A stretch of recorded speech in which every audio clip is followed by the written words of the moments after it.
La ignorancia ha sido la esclavitud de los pueblos, y el saber, su libertad.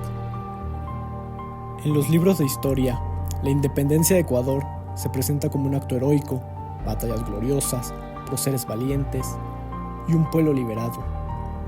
Sin embargo, la historia real es mucho más compleja y mucho menos romántica. Ecuador no nació libre, nació endeudado, nació atado a poderes externos que, aunque no llevaban corona, sabían mandar. Este es el relato de una independencia incompleta y de una soberanía aún pendiente. Durante más de 3 siglos, el territorio que hoy ocupa Ecuador fue una colonia española, administrada desde Lima o Bogotá. Dependía del comercio extractivo, la evangelización forzada y una rígida estructura de castas. En este sistema, los españoles, nacidos en Europa, monopolizaban el poder. Los criollos, nacidos en América, lo disputaban. Y por su parte, los indígenas, mestizos y afrodescendientes no eran más que simplemente utilizados. A finales del siglo XVIII, figuras como Eugenio Espejo comenzaron a cuestionar el orden colonial.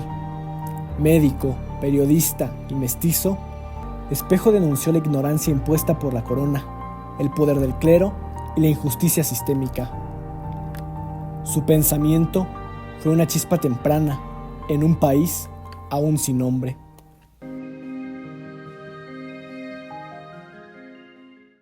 La historia de independencia de Ecuador no comenzó con una guerra a gran escala ni con un levantamiento popular, sino esta surgió por un susurro entre salones aristocráticos y esto pues se fue convirtiendo en un grito de autonomía. El 10 de agosto de 1809, un grupo de criollos quiteños, es decir, hijos de españoles nacidos en América, proclamó la autonomía de Quito frente al dominio del Imperio Español.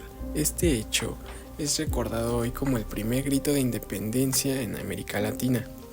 Este levantamiento se gestó en la casa de Manuela Cañizares, una mujer de la élite quiteña cuya figura ha sido reivindicada como símbolo de participación femenina en las luchas independistas. Fue allí donde, en medio de la noche, se reunió con un grupo de notables, entre ellos Juan Pío Montúfar, Bishop Cuero y Caicedo y otros líderes criollos que también decidieron formar una junta autónoma de gobierno. Supuestamente esta era en nombre del rey Fernando VII, que en ese momento estaba preso por Napoleón.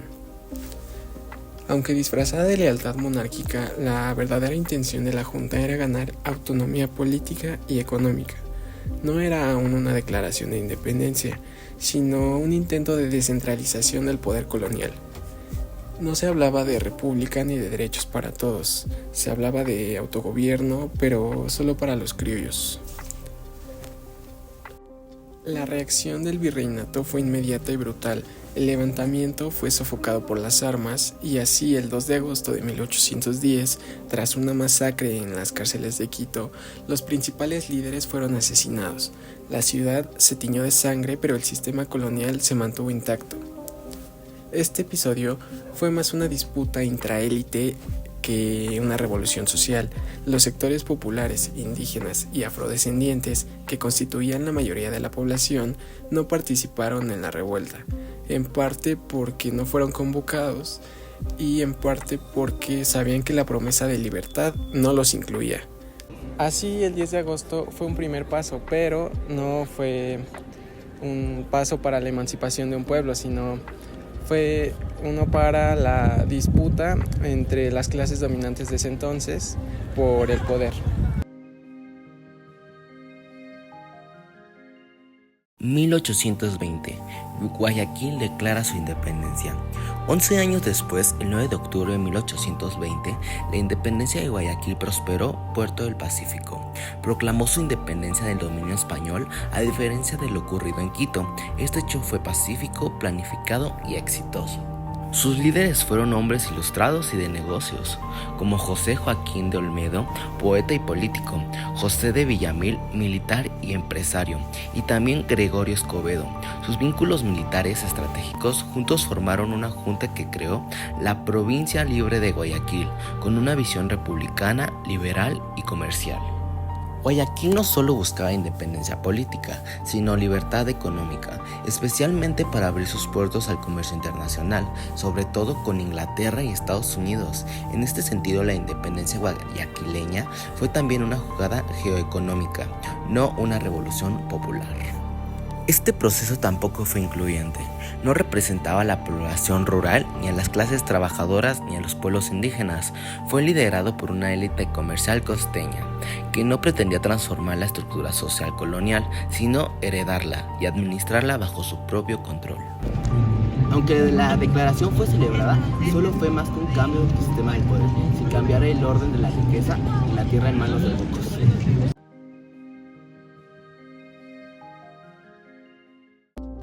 La independencia de Guayaquil fue un paso crucial pero incompleto. Para lograr la liberación del actual territorio ecuatoriano era necesario derrotar al ejército realista de la sierra, ya que este seguía bajo dominio español. Así comenzó la campaña militar dirigida por Antonio José de Sucre, un joven general venezolano, discípulo y hombre de confianza de Simón Bolívar. Sucre organizó un ejército mixto que incluía soldados de Guayaquil, tropas extranjeras y contingentes indígenas forzados a combatir.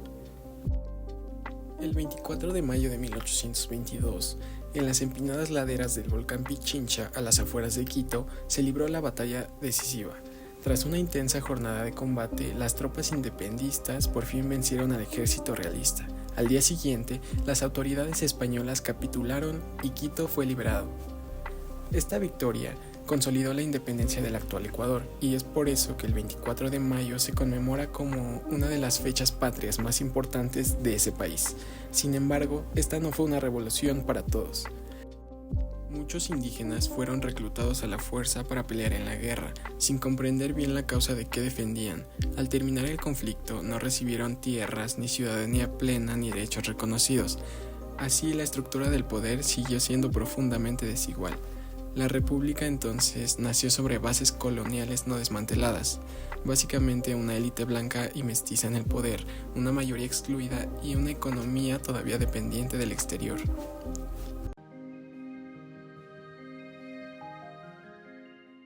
El proceso de independencia del Ecuador no fue un solo evento ni una explosión de libertad popular.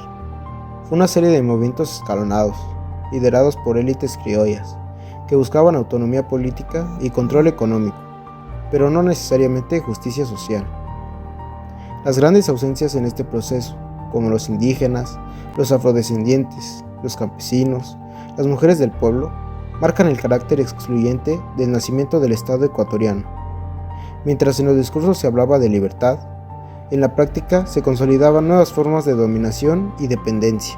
Ecuador se liberó de España, pero no de las élites, ni del racismo estructural, ni de la desigualdad histórica. Y como veremos en los siguientes capítulos, esta promesa de emancipación seguirá siendo postergada, condicionada y disputada a lo largo de los siglos.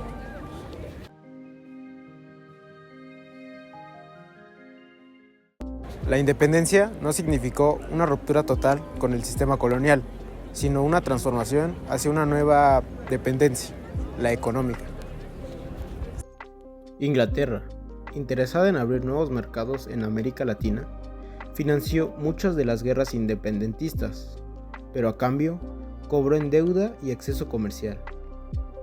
Ecuador, al igual que otras excolonias, emergió como un país políticamente libre, pero económicamente subordinado. El liberalismo económico se impuso como una ideología dominante. El país pasó a producir para exportar y consumir lo importado. Las élites agrarias fortalecieron su control. Los sectores populares siguieron excluidos del poder político y económico.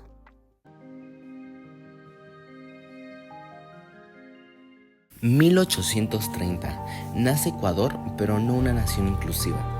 En 1830, Ecuador se separó de la Gran Colombia y se constituyó como una república independiente.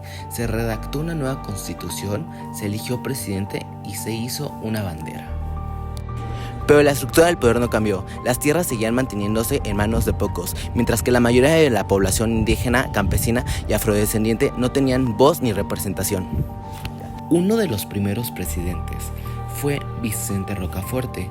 Promovió la modernización del Estado, pero su visión de república excluía a las mayorías. Ecuador ya era un país, pero no una nación socialmente integrada.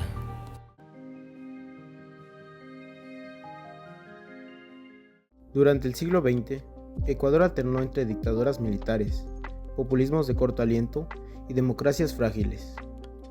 A lo largo de este tiempo, se consolidó una nueva forma de dependencia, esta es, hacia los Estados Unidos. Bajo la influencia de Washington, se firmaron tratados, se impusieron reformas estructurales y se restringió la soberanía económica del país. Los modelos de ajuste impuestos por el Fondo Monetario Internacional y el Banco Mundial exigieron recortes, privatizaciones y aperturas indiscriminadas. Todo en nombre del progreso, pero para la mayoría no significó otra cosa más que empobrecimiento, migración y pérdida de derechos.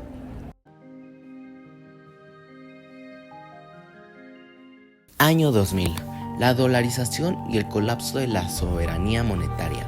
A finales del siglo XX, una crisis bancaria devastó la economía ecuatoriana. El sucre perdió todo su valor, los bancos colapsaron y miles de ciudadanos perdieron sus ahorros.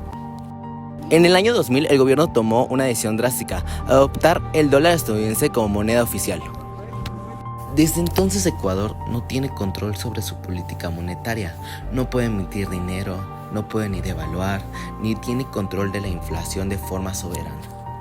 Lo que se vendía como una solución técnica se convirtió en una nueva forma de dependencia. Ecuador ya no depende de una corona, sino del dólar. En el 2008, Ecuador promulgó una nueva constitución, redactada en Montecristi. Fue considerada una de las más avanzadas del mundo. En dicha constitución se abarcaban estos aspectos clave. Reconoce el país como un estado plurinacional e intercultural. Otorga derechos a la naturaleza. Reconoce el buen vivir como eje de desarrollo. Fortalece la participación ciudadana directa, ya sea a través de consultas populares, revocatorias e iniciativas legislativas. Asegura los derechos sociales amplios, tales como la salud, la educación, la vivienda y la seguridad. Por último, reconoce la diversidad sexual, cultural y lingüística. Esta constitución fue un intento real de romper con siglos de exclusión, pero las élites económicas, los poderes fácticos y los intereses transnacionales nunca aceptaron del todo este nuevo pacto social.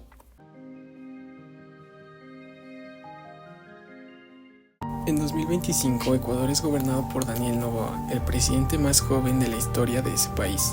Este empresario parte de una dinastía política y económica. A pesar de los avances constitucionales, el país continúa enfrentando pobreza estructural, dependencia financiera, violencia criminal y exclusión social. La dolarización limita su margen de maniobra económica y las deudas externas condicionan su política fiscal. Los tratados internacionales parece que están protegiendo más al capital que a la misma ciudadanía. 2 siglos después de su independencia, Ecuador sigue atado a poderes externos y también, de cierta forma, a estructuras internas que nunca se desmantelaron.